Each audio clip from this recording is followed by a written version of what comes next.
Hi, I'm Danny, and today I will be doing my November wrap-up. So this month was an okay reading month for me.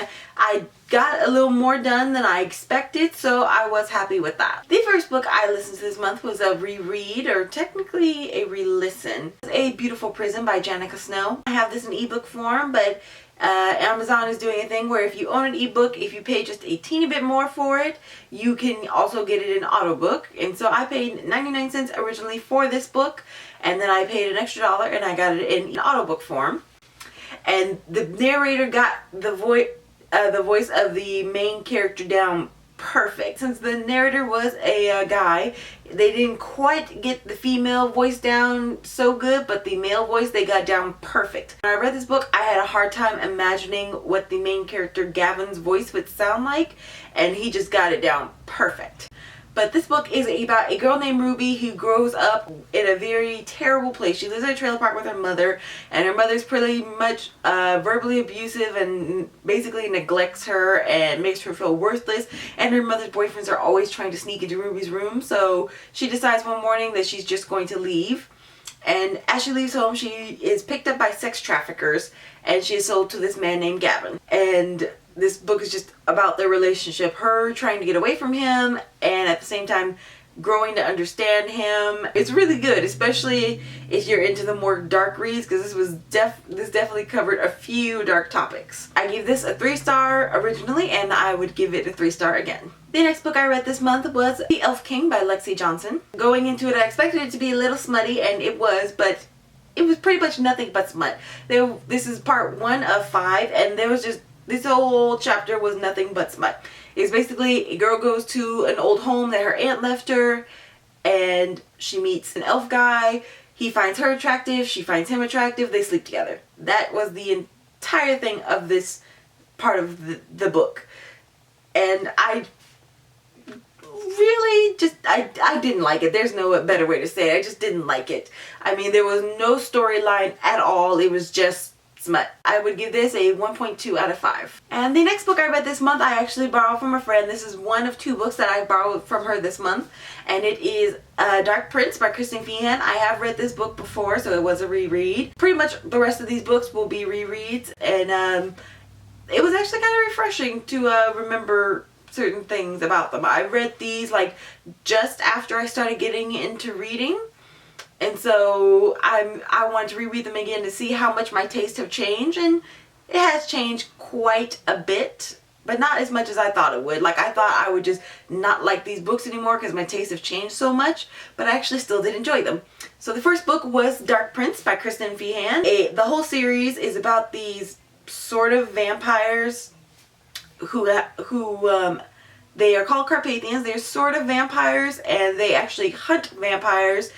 And they can become vampires by giving up their souls in the midst of feeding off of somebody, and if they kill them during the feeding. So the first book is about the Carpathian prince named Mikhail finds his life mate named Raven. It's just their relationship and learning about each other and trying to figure out why she is his life mate when she's not of his species, because they consider this a different species than human, which I guess they kind of are. So I gave this book a 3-star rating out of 5, and I continued on with that series with Dark Magic. This is about Mikhail and Raven's daughter Savannah finds her life mate in Mikhail's best friend named Gregory, and again it is about their relationship because he is like 2,000 years old, I want to say, and of course she's only 21.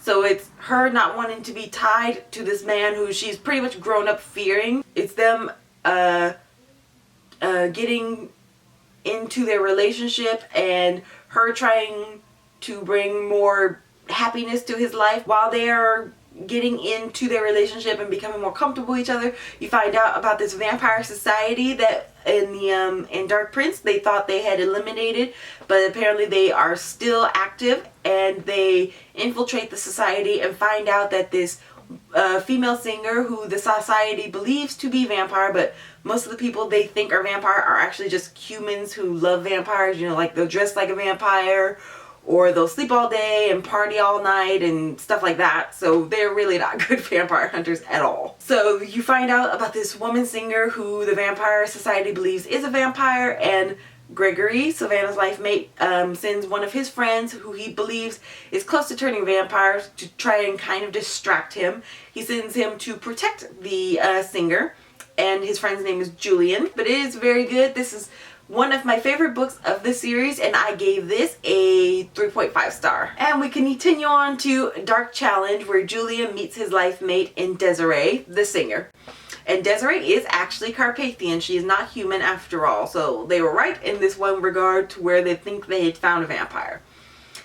And it's just about, again, their relationship, him kind of learning about her, her learning about him, and him having to kind of adjust himself to, because she lives in a family full of, well, men. The men she considers her brothers, left the Carpathian Mountains when they were children, when the Turks attacked, and the history is just a little too complicated to get in beyond that.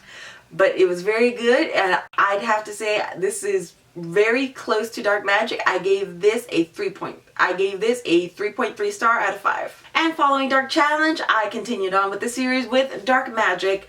This is about Desiree, Julian's life mate. Her brother Darius finds his life mate and a mechanic that she hires, and again, the whole book's just about the relationship, her trying to get him to not be so domineering, him trying to get her to not be so Jeopardy friendly, and theirs is probably one of the funniest books in the series because it's just so funny to hear their banter back and forth. It's hilarious. And Darkfire, I gave a star out of 5. And after Darkfire, I continued on with Dark Melody.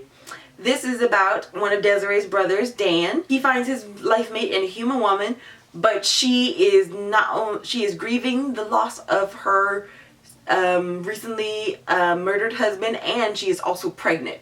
So that was so different from the rest of the books. Usually the women in the previous books, they've been kind of recluse. They really haven't been in any relationships, really have no experience with men. They have some experience, but not too much. Not only is this woman been married, but she is also pregnant, and she has a bad heart, and doctors know that once she gives birth, her heart will most likely give out. And Dan was not as domineering as the other man, which was also sort of refreshing. And I gave this probably a 2.9. It wasn't quite a 3-star, but I still did enjoy this. And the last book I somewhat read this month was Red Queen by Victoria Aveyard. This is just the dust jacket. I'm about halfway through this book, and I am enjoying it pretty well so far. It's not as fantastic as I'd hoped it would be, but you never know, it could get there by the end of this book. Well, that is all the books I read in November, and I will see you guys next week. Bye!